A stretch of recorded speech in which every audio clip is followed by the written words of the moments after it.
Hello viewers, in this video we are going to learn about an important and a very interesting person, that is company secretary. இந்த video உங்களுக்கு நிறுவன செயலாளர் பத்தின தகவல்களை மிக எளிமையாகவும் சுருக்கமாகவும் சொல்லியிருக்கிறேன். Let's get into the slides now. Company secretary plays as the senior person in a private sector or public sector organization. பொதுத்துறையிலேயோ இல்ல தனியார் துறையிலேயோ மூத்த பதவியாளரா பணியாற்றக்கூடிய ஒரு நபர் தான் இந்த கம்பெனி செக்ரட்டரி, அதாவது நிறுவன செயலாளர் ஆகிறார். American and Canadian public corporations name these company secretaries as corporate secretaries.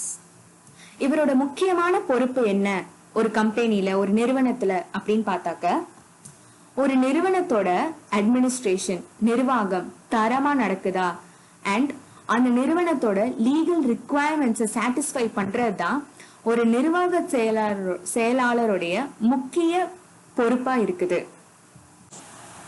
So company secretary plays a very unique role and his role is not clerical or secretarial. This person ensures that the organization is under the legislations given to it and it regulates in the right way. அதாவது ஒரு நிறுவனத்தோட செயலாளரோட முக்கிய பொறுப்பு என்னன்னாக, அந்த நிறுவனம் சட்ட ரீதியா ஒழுங்குமுறைகளோட இணங்குதா நடக்குதா அப்படின்றத செக் பண்றதுதான் ஒரு செயலாளரோட முக்கிய பணி. He keeps on informing his board members about the legal responsibilities they are obliged with.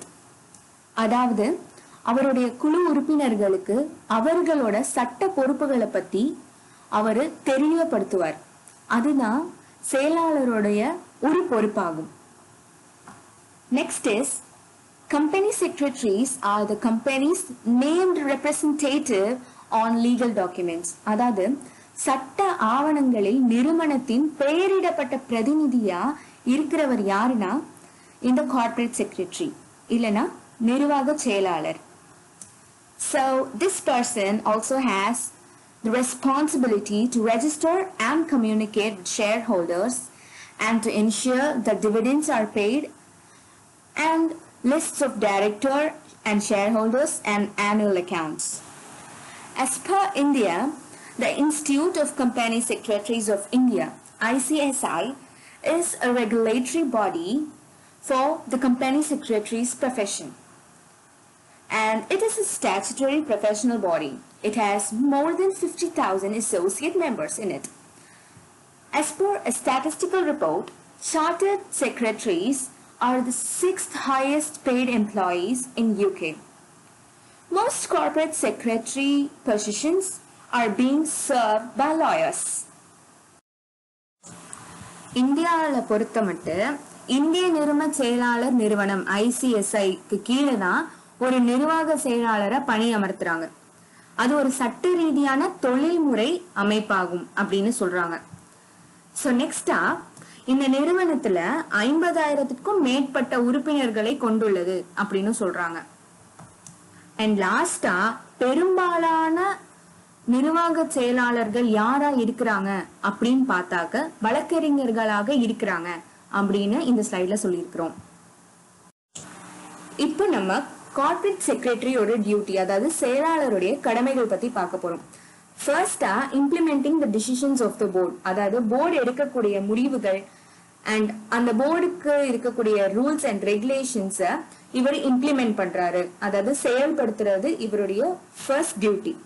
செகண்டா, இவர் ஒரு அட்வைசரா ஆக்ட் பண்றாரு, இவர் ஒரு கம்பெனிக்கு ஆலோசகரா இருக்கிறாரு. தேர்டா, கம்பெனியோட பரிவர்த்தனைகள்ல இவர் முக்கிய நபரா செயல்படுறாரு. நெக்ஸ்டா, auditors, lawyers, tax adviser, bankers and share ஹோல்டர்ஸ்க்கு இவர் டைரக்டா தொடர்பு கொண்டு கம்பெனியோட செயல்பாட்டுல ஹெல்ப் பண்றாரு. ஃபிஃப்தா, கம்பெனியோட போர்ட் மீட்டிங்ஸ்ல அட்டெண்ட் பண்ணி, அதாவது பங்கேற்று அதை பதிவும் செய்யறாரு. அண்ட் லாஸ்டா, கம்பெனி கொடுக்கப்பட்டிருக்க ரெலவென்ட் லாஸ்க்கு கீழே தான் வேலை பார்க்குதா செயல்படுதா அப்படின்றத கவனிக்கிற ஒரு முக்கிய டியூட்டி கம்பெனி செக்ரட்டரி இருக்கு. The above said duties of a corporate secretary, the below listed 10 points are the responsibilities that a corporate secretary is upheld in his work.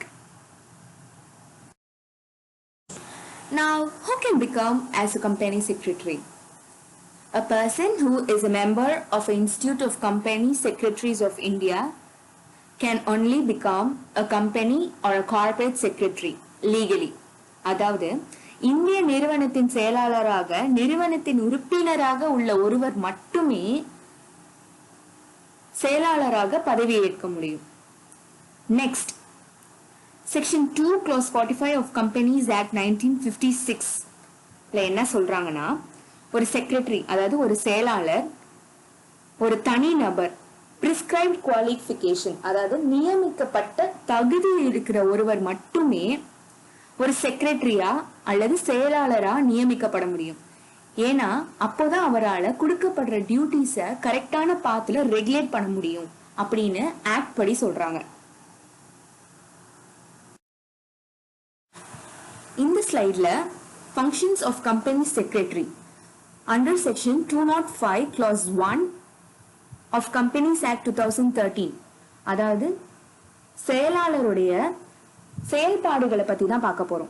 அவருடைய முதல் செயல்பாடு என்ன, ஃபங்க்ஷன் என்னன்னா, to report to the board about the complaints with the provisions of this act. அதாவது இந்த சட்டத்தின் விதிமுறைகளுக்கு இணங்க அதுக்கு குறித்து வாரியத்திற்கு புகார் அளிக்கிறது தான் இவருடைய முதல் கட்ட செயல்பாடாகும்.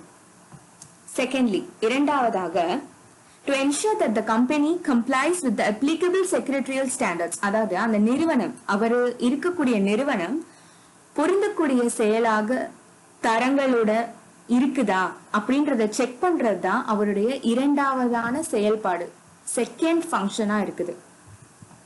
So thirdly, to discharge such other duties as may be prescribed. ஒவ்வொரு நிறுவனங்களுக்கும் இருக்கக்கூடிய செயலாளர் அந்த நிறுவனத்துல இருக்கக்கூடிய ஃபங்க்ஷன்ஸை கரெக்டான பாத்ல எடுத்துட்டு போகணும் அப்படின்றதுதான் இந்த செக்ஷன்ல கம்பெனிஸ் ஆக்ட்ல சொல்லியிருக்காங்க. இந்த ஸ்லைட்ல நம்ம செயலாளருடைய நியமனம் அதாவது appointment of key managerial personnel பத்தி தான் பார்க்க போறோம். இதுல section 203 clause 3 of companies act 2013 என்ன ஸ்டேட் பண்றாங்க அப்படின்னா, 3 என்லிஸ்ட் பண்றாங்க. ஃபர்ஸ்ட் என்னன்னா லிஸ்டட் கம்பெனி அதாவது பட்டியலிடப்பட்ட நிறுவனங்கள், ரெண்டாவதா பப்ளிக் கம்பெனி அதாவது பொதுத்துறை நிறுவனம். எதன் அடிப்படையில பாத்தீங்கன்னா, பெய்டப் கேபிட்டல் அந்த நிறுவனத்தோட பெய்டப் கேபிட்டல் 10 கோடிக்கு இல்லைன்னா அதுக்கு மேற்பட்டு இருக்கணும். அதர் கம்பெனிஸ்க்கு பெய்டப் கேபிட்டல் 5 கோடி இல்ல அதற்கு மேற்பட்டு இருக்கணும்.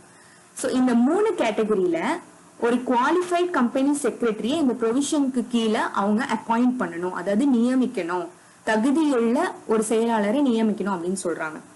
ஸோ இதுல முக்கியமான பாயிண்ட் என்னன்னா, இது கம்பல்சரி இல்லை. எந்த நிறுவனத்துக்கு அப்படின்னா, லாபம் நோக்கற்ற நிறுவனங்கள் இருக்கும் இல்லையா, நான் ப்ராஃபிட் கம்பெனிஸ், இதுக்கு ஒரு கம்பெனி செக்ரட்டரியை அப்பாயிண்ட் பண்ணணும் அப்படின்ற ஒரு கட்டாயம் இல்லை அப்படின்னு சொல்றாங்க.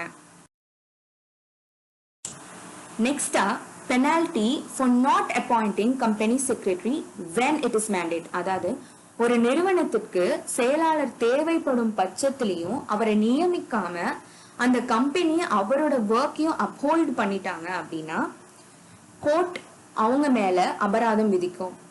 ஃபர்ஸ்ட் கொடுத்திருக்க 3 பாயிண்ட்ஸ் இதுல அபராதங்களுடைய என்லிஸ்ட் பண்ணியிருக்கு. 5 lakh அதாவது 5 lakh எக்ஸீட் ஆகாம கோர்ட் அவங்க மேல பெனால்டி போடுவாங்க, அபராதம் விதிப்பாங்க. இந்த பெனால்டியை இம்போஸ் பண்றது யார் மூலியமா அப்படின்னா, ரெஜிஸ்ட்ரார் ஆஃப் கம்பெனிஸ். இவர் தான் இந்த வேலைக்காக அப்பாயிண்ட் பண்ணப்பட்டிருக்கிற ஒரு நபர். நெக்ஸ்டா, ரிமூவல் ஆஃப் கம்பெனி செக்ரட்டரி. ஒரு கம்பெனி செக்ரட்டரியை ரிமூவ் பண்ணவோ இல்ல டிஸ்மிஸ் பண்ணவோ அந்த கம்பெனிக்கு ஃபுல் அத்தாரிட்டி இருக்குது. போர்ட் மூலியமா ஒரு கம்பெனி செக்ரட்டரியை நம்ம அப்பாயிண்ட் பண்றதுனால ரெசல்யூஷன் பாஸ் பண்ணி போர்ட் மூலியமா மட்டும்தான் அவரை நம்மளால ரிமூவ் பண்ண முடியும். ஒரு கம்பெனி செக்ரட்டரி இல்ல செயலாளரை நீக்கிறதுக்கோ இல்ல ரிமூவ் பண்றதுக்கோ ஒரு சஃபிஷியன்ட் அண்ட் கிளியர் ரீசன் அந்த கம்பெனி கொடுத்திருக்கணும். And important point is principle of natural justice should be followed. like Audi Altrum Patum, Nemo Judex in Causasua, recent order. இந்த மாதிரி பிரின்சிபல் ஜஸ்டிஸ் ஃபாலோ பண்ணி அவரோட ரிமூவலுக்கான கிளியர் அண்ட் சஃபிஷியன்ட் ரீசன் கொடுத்து தான் ஒரு பர்சனை நம்மளால ரிமூவ் பண்ண முடியும். செக்ரட்டரி ஒரு ஃபிக்ஸ்ட் பீரியடுக்கு, அதாவது குறிப்பிட்ட காலகட்டத்துக்கு செயலாளரை நம்ம நியமிச்சிருந்தாலுமே அவரை நம்மளால ரிமூவ் பண்ண முடியும். அண்ட் லாஸ்டா ஒரு கம்பெனி செக்ரட்டரி, அதாவது செயலாளர் ராஜினாமா செய்தாலோ ரிசைன் பண்ணாலோ இல்ல ரிமூவ் பண்ணப்பட்டாலோ நீக்கப்பட்டாலோ அந்த சேஞ்சஸ் வித்தின் 30 days யூனிஃபார்ம் மூலியமா ஆர்ஓசி கிட்ட பதிவு பண்ணிடணும். ரெஜிஸ்ட்ரார் ஆஃப் கம்பெனிஸ்ட அந்த நிறுவனம் பதிவு பண்ணிடணும். Thus, company secretary is a globally respected and self-esteemed job. As per Salman L.J.'s words, company secretary is a person playing a role as a chief administrative officer. In modern days, many students strive for CS jobs. I wish all the very, very best to those students who are eager to become the future secretaries, as you are going to administer the nation's economy on whole. Thank you.